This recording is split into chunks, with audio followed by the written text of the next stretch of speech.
Vamos a orar.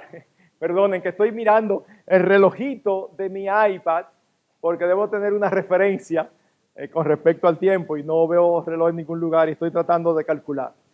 Permítanme orar de nuevo. Señor, nosotros estamos tan agradecidos por tu palabra. Sin ella, ¿qué sería de nosotros? Ayúdanos a creerla, a entenderla, a obedecerla, a vivirla. Y sobre todo, Señor, ayuda a los solteros a hacer lo que es su responsabilidad y ser testigos de tu obra en sus vidas. Y ayuda a los casados a tener matrimonios que den gloria a tu nombre. Trae ahora tu palabra, ayúdanos a ser fieles, a no desviarnos ni a izquierda ni a derecha. Es tu palabra, no la nuestra, y no tenemos derecho de decir lo que queramos. Que tu Espíritu nos permita ser fieles, claros y fervorosos. Te lo pedimos en Jesús. Amén. Bien, habiendo visto con quién me casaré, ahora vamos a hablar a aquellos que ya están casados. ¿Con quién me casé? El asunto cuando accedemos al matrimonio es que muchas veces tenemos expectativas irreales. Por un lado, todo el mundo se casa soñando con ser feliz y entienden que tener el deseo y la intención de ser feliz es suficiente.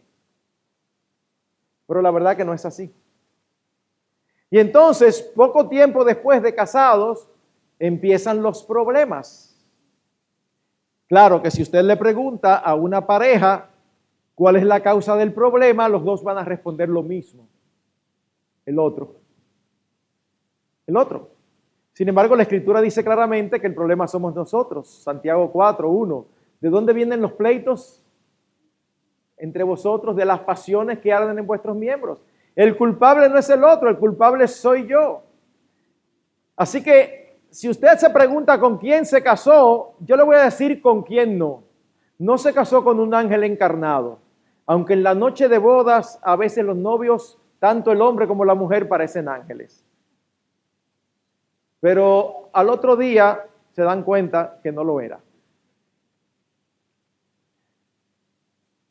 Y otra respuesta es, lo que sí es, usted se casó con un pecador, con una pecadora, igual que tú. Los cristianos no somos perfectos.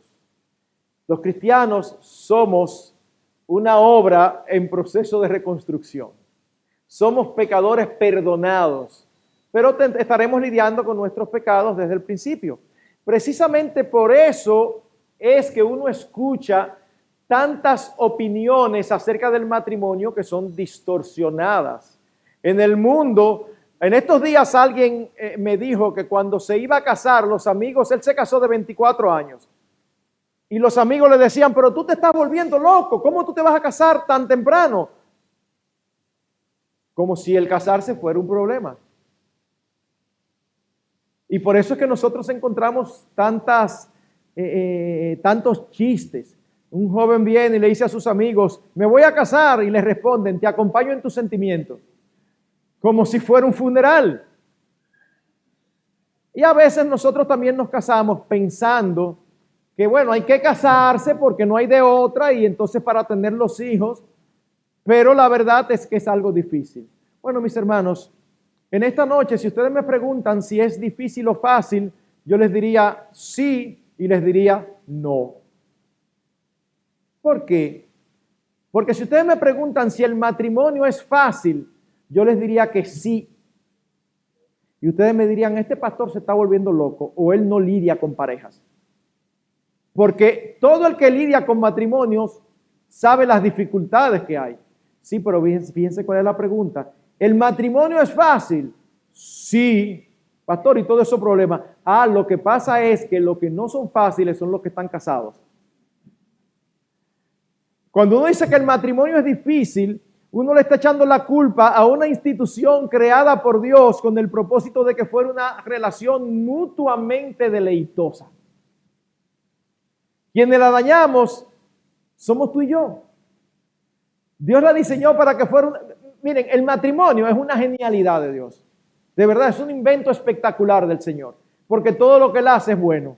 Y eso fue lo que Él dijo desde que creó el primer matrimonio en el Edén. Vio Dios lo que había hecho y aquí que era bueno en gran manera. Pastor, pero mire, es que en mi matrimonio no es así. No busques la causa fuera de tu matrimonio. El problema son tú y tu esposa, tú y tu esposo. Por eso tenemos que trabajar con eso. Tenemos que trabajar con el matrimonio. Ahora, ¿qué pasa? Muchos hoy se casan pensando, yo me caso y si no funciona, me separo. Bueno, mis hermanos, ¿saben qué? Delante de Dios, la separación y o el divorcio no es una alternativa. Si tú te vas a casar y ya de antemano tú tienes debajo de la manga la carta de la separación, no te cases. No te cases, porque esa carta no es lícita. Ay, pastor, ¿y si hay adulterio? Bueno, hay algunas excepciones. Nosotros podemos ver 3 causas de divorcio que son sancionadas o permitidas en la Escritura. Cuando hay adulterio, y eso no significa, adulterio, sepárense. No, vamos a tratar de restaurar, porque la voluntad de Dios es que lo que Dios unió no lo separe el hombre. Esa es la voluntad expresa de Dios. Pero cuando a Cristo le preguntaron, él decía, el que se separa peca a no ser por causa de fornicación. Puede ser que el cónyuge afectado, no puedo decir no quiera perdonar, porque el perdón para el creyente no es una opción. Debe perdonar, pero puede ser que perdone y decida no seguir, o perdone y continúe. El otro caso es cuando hay peligro de vida, cuando hay uno de los dos cónyuges que es violento, y no solamente verbalmente, no estamos hablando verbalmente, sino físicamente. Bueno, a veces hay que tener una preservación de vida, sobre todo en nuestros países. No sé cómo es eso en Argentina, pero en mi país a cada rato ocurre que hombres matan a sus esposas o exesposas porque no quieren seguir con ellos como si fueran su propiedad. Entonces, al menos nosotros como pastores no estamos en la posición de decirle a una mujer que es maltratada físicamente por su esposo, sigue ahí por amor al Señor, porque hay una preservación de vida que es importante. Cuando David y sus hombres andaban huyendo con muchísima hambre y llegaron a donde estaba el sumo sacerdote Abiatar, ¿qué tienes ahí? Nos estamos muriendo de hambre. Aquí lo único que hay son los panes de la proposición de la semana pasada, que no es lícito comer a nadie, solamente a los sacerdotes. Pero en la condición que ustedes están, yo se los voy a dar. Y el que cita ese evento es el mismo Señor Jesucristo, para decir que hay aspectos de preservación de vida que van primero que cualquier otra cosa. No se miente bajo ninguna circunstancia. Tú tienes judío ahí escondido. Ay, no puedo mentir. Sí, yo tengo judíos. ¿Me estás entendiendo? Ahí tú estás ante 2 males. Bueno, preservación de vida es algo importante. En la guerra, Jericó, atacan, son vencidos. Atacan la segunda vez, corren haciendo creer que son vencidos y en la retaguardia había un grupo y los atacó. Ahí dijeron mentira, los engañaron.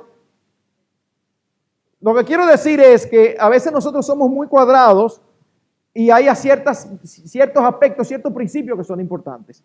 Y la tercera situación tiene que ver con un creyente casado con un inconverso. En un momento determinado, el inconverso dice, yo no quiero estar casado con una evangélica, yo no quiero estar casado con un evangélico, y se separa. ¿Qué dice la Escritura? No te separes tú porque él sea inconverso. Pero si el inconverso se quiere separar, dice, déjalo, porque a esclavitud no nos ha llamado Dios, sino a libertad. Ahora, fuera de esas 3 alternativas que la mayoría no cumple, la separación no es una alternativa. Así que cuando tú tengas dificultades menores, regulares o muy graves en tu matrimonio, ¿sabes qué?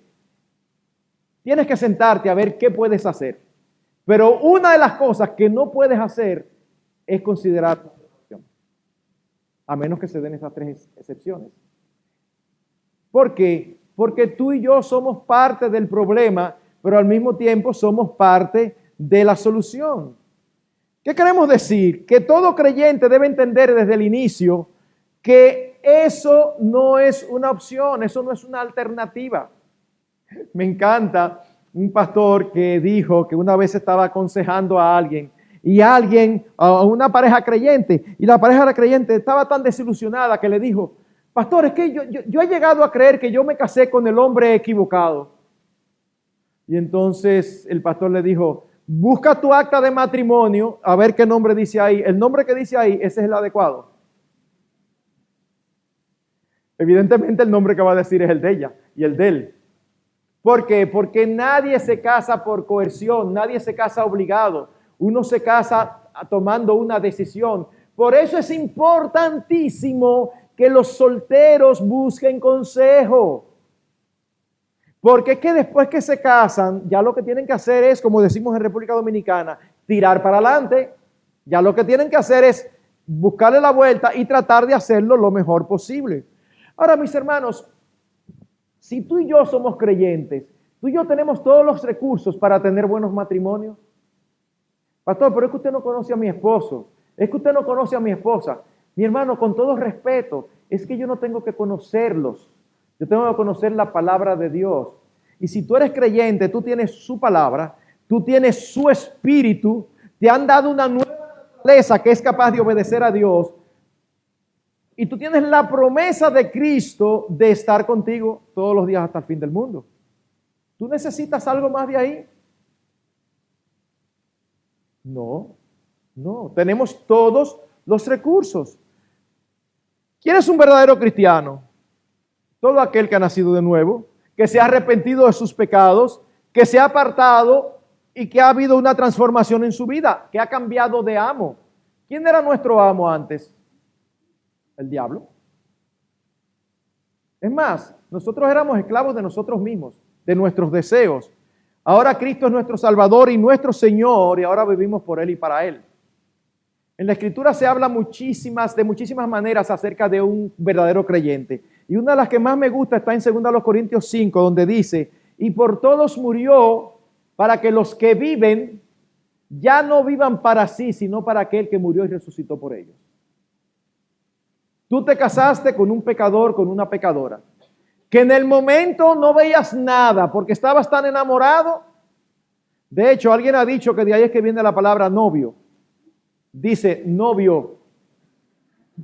Es clarísimo todo lo que tiene, pero el novio no ve nada.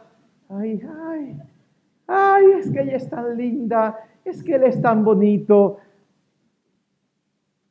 Cuando te casas, parece que las gafas se caen y empiezas a ver cosas que no veías. Bienvenido al matrimonio. Por eso no significa que ahora estás destinado a tener una relación tumultuosa, una relación difícil de llevar. No, eso va a depender de ustedes dos.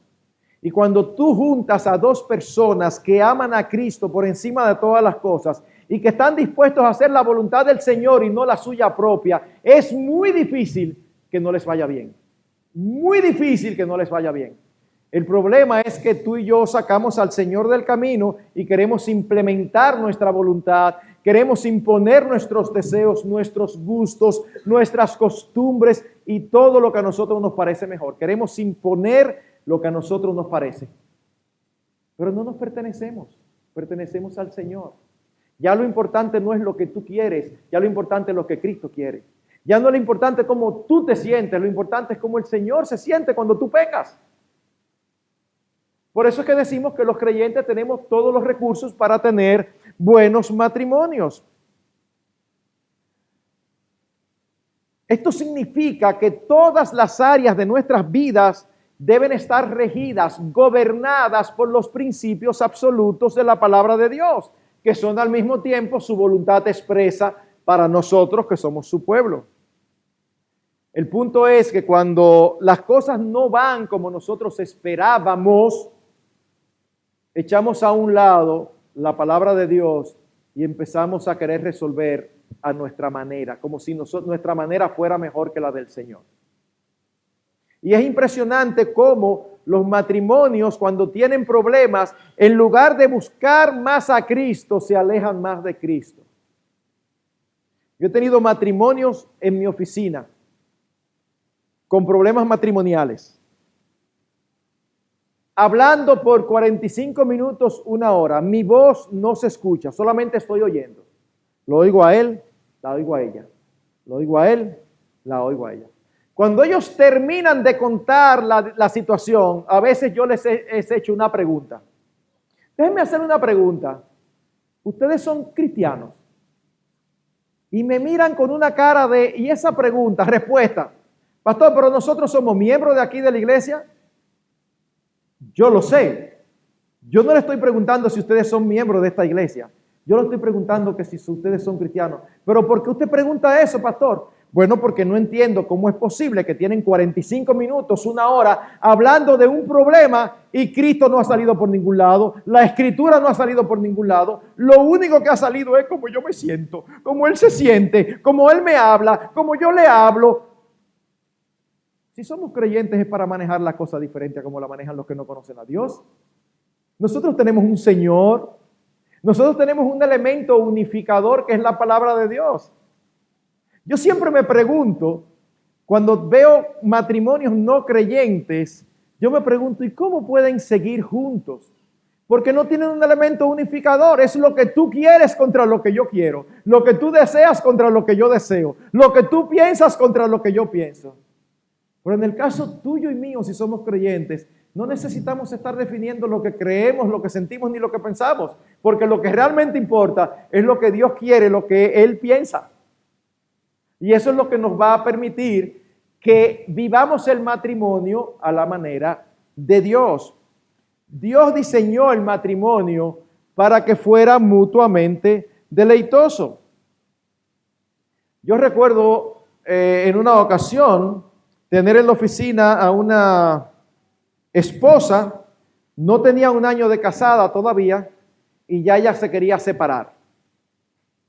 Y cuando me dice, le digo, mi hermana, escúchame, es que tú no tienes razón para separarte de tu esposo.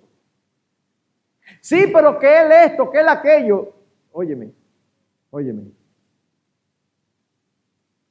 Tú no puedes hacer lo que tú quieres porque estás pecando.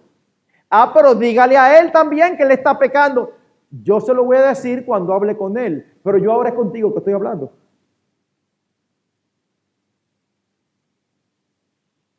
Oigan esta expresión. Es que yo no puedo creer que Dios quiera que yo siga con Él y sea infeliz el resto de mi vida. Parece más o menos lógico, ¿verdad? Pero tú estás hablando como que tú te lo sacaste a tu esposo en un sorteo, en una rifa. No, ese fue el que cuando Él te llamaba tú estabas feliz de la vida y todo lo que Él hacía te daba risa. Y todo te gustaba y tú estabas de acuerdo. Entonces, no, ese fue el que tú tomaste la decisión de decirle que sí. Igualmente el esposo se comporta como un atleta. Hace lo que sea que tenga que hacer con tal de conquistar a su novia. Luego se casan y poco tiempo después está desesperado porque la mujer es insoportable. Y quiere hacerle entender a todo el mundo que él tiene la razón de dejar eso. Mi hermano, esa fue la que tú llamabas, la que era maravillosa, la que era la luz de tus ojos. No me digas que ahora no sirve. No. Yo a veces bromeo con mi esposa porque yo tiendo a ser muy... No sé qué palabra usar aquí en Argentina, que se entienda, pero yo vivo bromeando con ella. Y que sé cómo se dice, dándole cuerda o molestando. Allá es un poquito más fuerte esta, pero yo vivo molestando. Entonces ella dice, ay, pero ¿qué es esto, aquello? Y yo le digo, no te pusiste de sabroso a decir que sí. Ahora tiene que aguantar. Es una broma, nos llevamos muy bien, gracias al Señor. Pero uno tiene que recordar que uno tiene lo que uno decidió. Ese es el punto. Y si ya tomaste la decisión, tú te casaste con la persona que tú elegiste.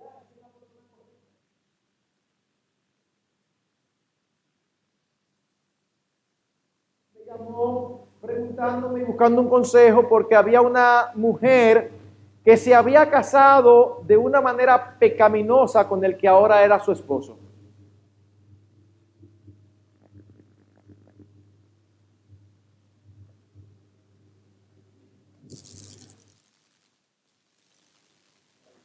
Gracias. Una mujer que se había casado de una manera pecaminosa con el que ahora era su esposo. En otras palabras, ella se casó adulterando con el que ahora era su esposo. De eso habían pasado 12 años. Y él me preguntaba cómo él debía manejarlo, porque él tendía a entender que ese matrimonio no era válido porque empezó mal. Yo le decía, bueno, ese matrimonio ciertamente empezó mal y empezó con pecado, pero ahora es un matrimonio. Entonces tú tienes que manejarlo como un matrimonio. Así que eso es lo primero. ¿Con quién me casé? Con quien yo elegí y con quien yo decidí que iba a amar. Mis hermanos, y esto es importantísimo. Ustedes recuerdan lo que yo decía ahorita a los solteros. Yo lo quiero reiterar. El amor es una decisión de la voluntad. Cuando tengo en mi oficina un matrimonio que me dice, pastor, nosotros queremos separarnos porque nosotros ya no nos amamos, yo inmediatamente traduzco en mi cabeza bíblicamente lo que eso significa. Lo que ellos están diciendo, que ya ellos no se sienten el uno al otro como se sentían cuando se casaron. Eso puede suceder, ¿okay? Pero ellos entienden que ya hay que terminarlo porque ya no se aman. Como si el amor fuera algo que no dependiera de nosotros. Eso es algo que viene y va. Ahora, lo que ellos necesitan, yo se lo pudiera decir en una sola palabra. Pero si se lo digo en una sola palabra, no van a volver nunca a mi oficina pastoral. Porque van a decir, este pastor está loco. Así que yo lo que hago es que empiezo a darle seguimiento por varias semanas para tratar de mostrarles lo que le pude decir en una sola palabra. Pastor, ya nosotros no nos amamos. ¿Saben cuál que yo pudiera decirle? Ámense. Pero eso es ¿cómo así? ¿Cómo que nos amemos? Así mismo, ámense. Pues eso no depende de otra persona. Eso depende de ustedes. Es que ya el amor no existe. Es que el amor existe. Lo que no existe es la disposición. Y eso sí es responsabilidad tuya. Tú y yo no somos responsables por nuestros sentimientos, porque nosotros no tenemos control de nuestros sentimientos. Pero tú y yo somos responsables por lo que nosotros hacemos y por lo que nosotros decidimos. Así que, ¿sabes qué? Si yo no tengo alternativa y yo lo que tengo que hacer es amar a esa mujer, pues yo soy responsable ante Dios de amar a esa esposa.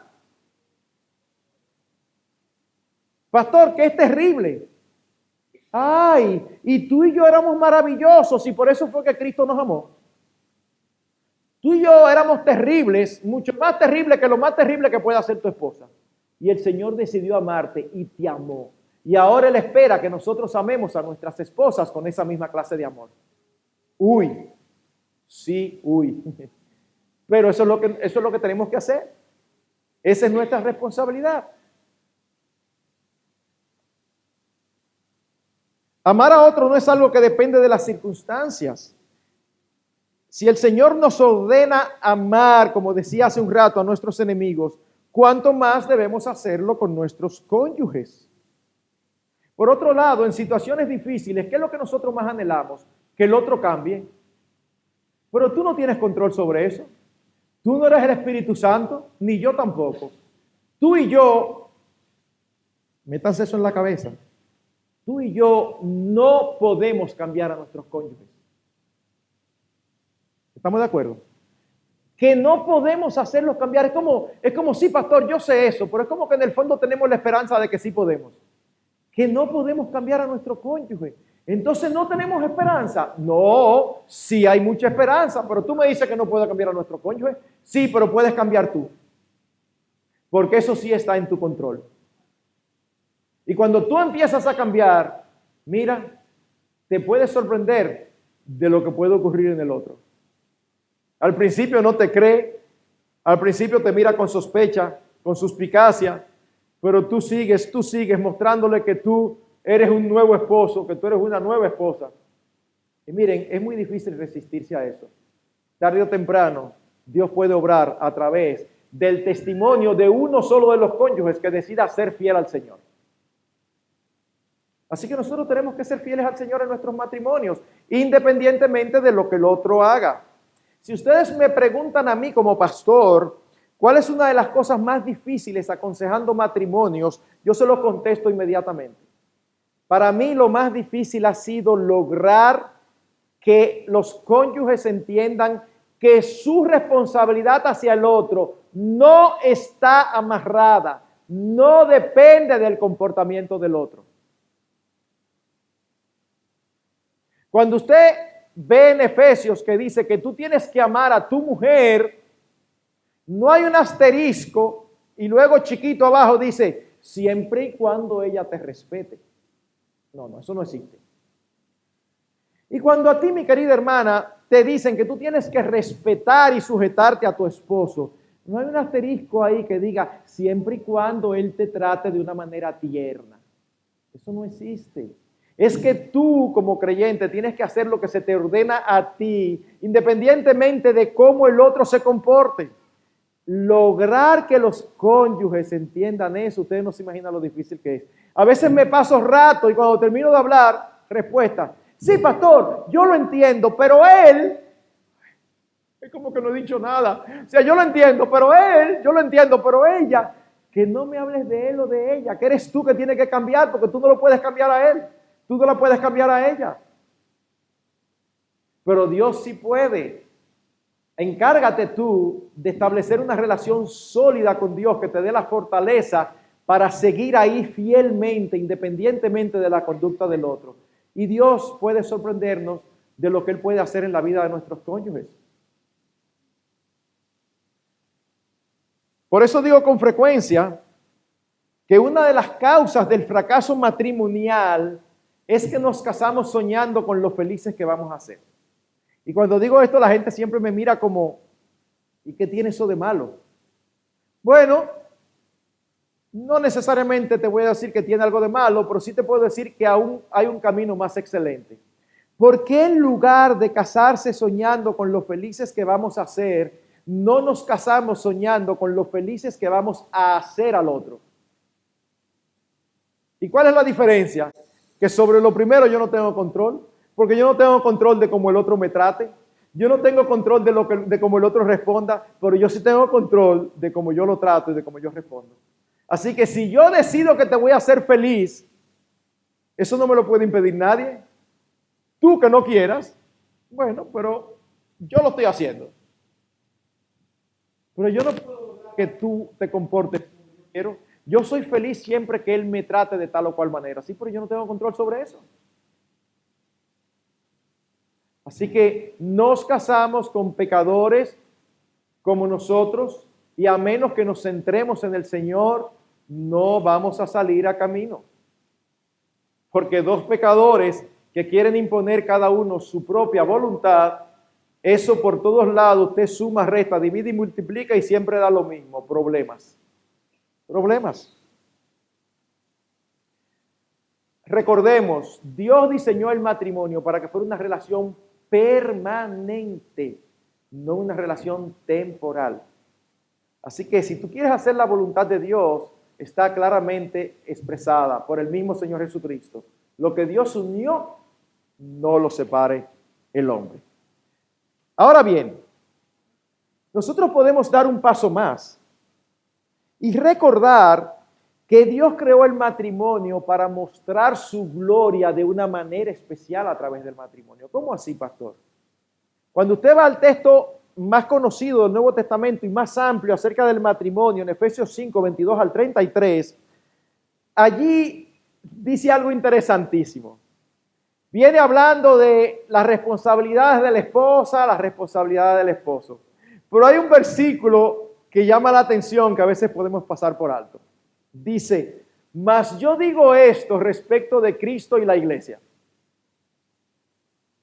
Espérate, ¿cómo que respecto de Cristo y la iglesia? ¿Y no era del matrimonio que estaba hablando? No, estaba hablando de la iglesia y del matrimonio como la institución que Dios eligió en la eternidad para que representara en el futuro la relación de Cristo y la iglesia delante de los demás. ¿Cómo podemos nosotros glorificar a Dios a través de nuestros matrimonios? O teniendo una relación como la que Cristo tiene con su iglesia. ¿Y cómo es esa relación? La Escritura nos dice claramente que Dios se goza en su pueblo. La Escritura nos dice claramente que su pueblo se goza en Dios. Salmo 16. A tu diestra hay plenitud de gozo, delicias a tu diestra para siempre. Y creo que es en Sofonías que dice, el Señor está, ¿cómo es que dice? El Señor está en medio de ti poderoso, se gozará sobre ti con cánticos, se regocijará contigo con alegría. ¿Qué es lo que estamos diciendo?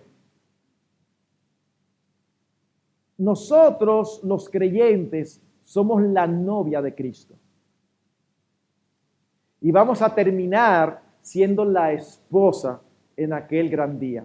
De hecho, es interesantísimo cómo la Biblia inicia con un matrimonio y termina con un matrimonio. En los primeros 2 capítulos, el primer matrimonio de Adán y Eva. Y en los últimos capítulos, otra boda, las bodas del Cordero. ¿Y quiénes van a ser la novia? Tú y yo. Ahora, la pregunta fundamental es,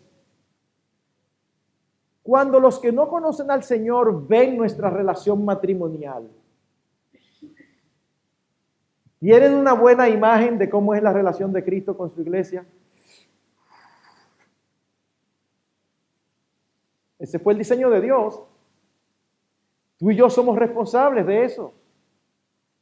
Mira, cuando tú y yo tenemos una relación matrimonial como la que Cristo y su iglesia tienen, eso da gloria a su nombre.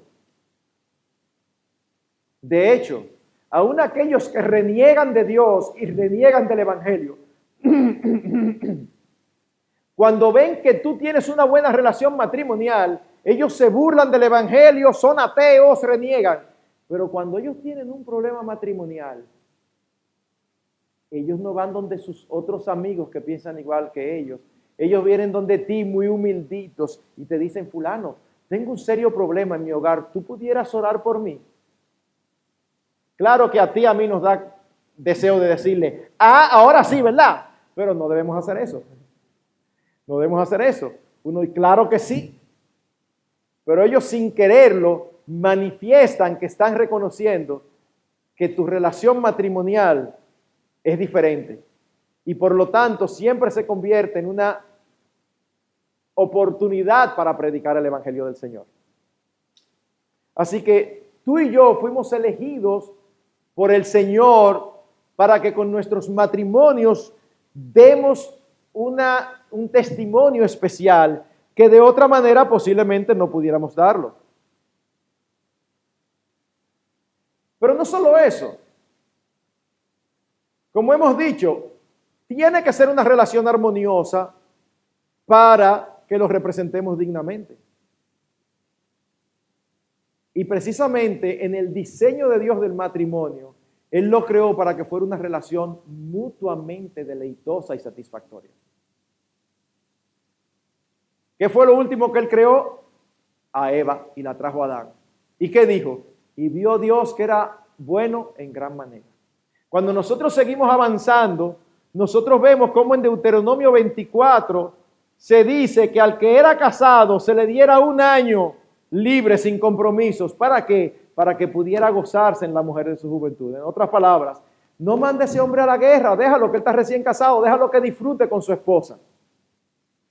Luego nosotros llegamos a Proverbios capítulo 5 y vemos cómo un hombre sabio como Salomón le dice a su hijo, en Proverbios 5, No estés buscando en otra fuente. Deleítate en la mujer de tu juventud. Tome alegría y placer tu corazón en tu esposa. No estés buscando por fuera. Y si seguimos avanzando en las Escrituras, llegamos al libro de Cantar de los Cantares, que es un libro poético, escrito muchísimos años atrás, y sin embargo es un libro que exalta el amor entre esposo y esposa. ¿Y quién es responsable de amarse así? No son los amigos, no, somos tú y yo, los esposos. Así que cuando nosotros hablamos del matrimonio como si fuera una carga pesada que llevar, nosotros no estamos haciendo justicia al diseño que Dios tuvo desde la eternidad. Cuando nosotros cruzamos al Nuevo Testamento, nosotros vemos lo mismo. Nosotros vemos cómo Dios espera que nos regocijemos el uno en el otro. Aún en el capítulo 7 de 1 Corintios, nosotros vemos cómo habla de esa unidad que se manifiesta de una manera gloriosa aún en la intimidad. Donde empieza diciéndole al esposo que cumple el deber conyugal con su esposa y luego a la esposa se le dice lo mismo. Porque no nos pertenecemos, mi cuerpo pertenece a mi esposa y el cuerpo de mi esposa pertenece a mí. Y hay pasajes dentro de esos textos que he citado que pudieran parecer para algunos como, ¿y la Biblia habla así? Claro, porque Dios fue el que creó el matrimonio. Dios fue el que creó la intimidad matrimonial. Dios fue el que creó esa relación para que fuera deleitosa en todos los aspectos. Por lo tanto, es una responsabilidad tuya y mía. ¿Con quién me casé? Con un pecador, con una pecadora igual que yo. Y ahora, juntos, vamos a honrar al Señor, vamos a buscar su voluntad. Cada uno va a ser intencional en cultivar el esposo y la esposa que Dios quiere para que podamos tener el matrimonio que da gloria a su nombre. Pastores que somos muy diferentes, más se glorifica el Señor todavía. El problema no es si son diferentes, el problema es cómo manejan esas diferencias, a la luz de sus propios deseos o a la luz de los deseos del Señor. Así que mis hermanos, cada uno de nosotros tiene su historia particular. Y si nos sentáramos aquí a escuchar la historia de cada uno tiene sus testimonios de cómo llegaron a casarse, cómo se conocieron, algunos de una manera más ordinaria, más común, otros de una manera más providencial y extraordinaria. Pero al final del día, lo único que importa es que tú y yo recordemos que no nos pertenecemos, que fuimos comprados por Cristo para que demos gloria a su nombre, no solamente como creyentes individuales, sino como matrimonios. Matrimonios de dos pecadores que están siendo santificados y que están siendo cada vez más parecidos a Cristo y que por lo tanto la relación matrimonial puede y debe ir creciendo y mejorando cada vez más con el paso de los años. No compres la idea de que el matrimonio es un problema. El que haya esposa, dice Proverbios, se mete en un problema. ¿Es así que dice el versículo? No, el versículo dice, el que haya esposa, haya el bien. Sí, pastor, pero ese fue que uno que consiguió una esposa buena. No. El que haya esposa, haya el bien y alcanza la benevolencia del Señor. Así que mis hermanos, es prácticamente imposible que un matrimonio no funcione bien cuando sus integrantes están comprometidos activamente con la gloria de Cristo. Es allí que debemos mirar, no es al otro. El otro nos decepcionará, el otro nos entristecerá, el otro nos fallará y nosotros también al otro. Pero Cristo nunca nos decepciona, nunca nos falla, nunca nos entristece innecesariamente. Nos entristece cuando nos corrige. A nadie le gusta la corrección. Pero todo lo que hace, lo hace primero para su gloria y luego para nuestro beneficio. Y hermanos, ningún matrimonio puede representar dignamente la relación de Cristo con su iglesia sin ser mutuamente deleitoso y satisfactorio. Así que, ¿sabes qué? Desde el punto de vista de Dios, no importa con quién tú estás casado. Lo que importa es con quien tú estés casado, le ames como Cristo amó a su iglesia, le respetes como la iglesia se somete a Cristo y puedan vivir buscando la gloria de Cristo y no sus propios deseos. Al final, tú vas a decir, gracias Señor, porque tú nos has concedido tener un matrimonio que aunque somos muy diferentes, tú nos has permitido parecernos cada vez más a ti y dar gloria a tu nombre a través de nuestra relación. En una sociedad, en un siglo donde los matrimonios se están matando.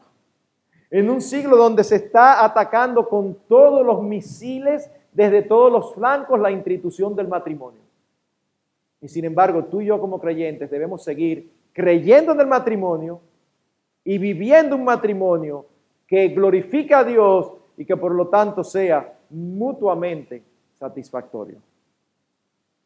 Así que sí, no nos casamos, aunque parezcamos ángeles el día de la boda, no nos casamos con ángeles encarnados. Nos casamos con pecadores. Pero si cada uno de nosotros está intencionalmente ocupado en parecerse a Cristo, ese matrimonio le va a dar gloria. El tiempo se ha ido, así que solamente exhortarlos a recordar que Dios no es como Faraón, que aumenta la responsabilidad pero no provee la materia prima. No, Dios nos manda lo que debemos hacer y nos da todo lo que necesitamos. Su palabra, su espíritu, sus promesas, su presencia. ¿Quieres más de ahí? Que el Señor nos ayude a glorificar a Dios y como consecuencia tener matrimonios que cuando pensamos en ellos es como, ay Señor, gracias por mi esposa, gracias por mi esposo, gracias porque cada vez nos llevamos mejor, gracias porque este es un invento genial, el tuyo. Que la gloria sea siempre para el Señor y que nosotros podamos no solamente como individuos honrarlo, sino también como matrimonio, mostrando al mundo el amor que Dios y que Cristo sobre todo tuvo por su iglesia. Permítame orar. Señor, te bendecimos, te alabamos y damos gloria a tu nombre. Nosotros nos paramos aquí y solamente vemos rostros, pero tú conoces los íntimos pensamientos de cada uno de los que están escuchando. Y nosotros te pedimos, Señor, que tú uses tu espíritu para darle convicción de aquellas cosas que deben de ser enderezadas, de aquellas cosas que deben ser corregidas, para gloria de tu nombre por encima de todas las cosas y también para beneficio de sus almas. Gracias, Señor, por darnos la oportunidad de juntarnos con pueblo tuyo de diversos lugares. Qué glorioso es ver que tú tienes pueblo por doquier. En el cielo, en aquel día, estaremos todos juntos, alabando y glorificando a gran voz al Cordero que fue inmolado y que hoy está a la diestra tuya. Gloria a ti, gloria a tu nombre, gloria al Hijo, gloria al Espíritu Santo. Amén.